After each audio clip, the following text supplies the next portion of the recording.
அல்லாஹ்வின் தூதர் ஸல்லல்லாஹு அலைஹி வஸல்லம் அவர்கள் கூறினார்கள், சொர்க்கவாசிகளில் ஒருவர் அல்லாஹ்விடம் கொண்டு வரப்படுவார்.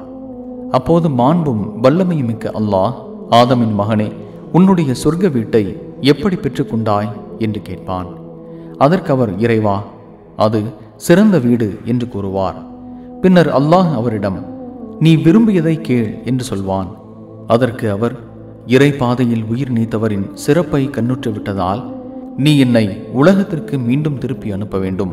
உன்னுடைய பாதையில் 10 தடவை நான் கொல்லப்பட வேண்டும் என்பதையே உன்னிடம் வேண்டுகின்றேன் என்று கூறுவார். இதை அனஸ் ரலியல்லாஹு அவர்கள் அறிவிக்கின்றார்கள்.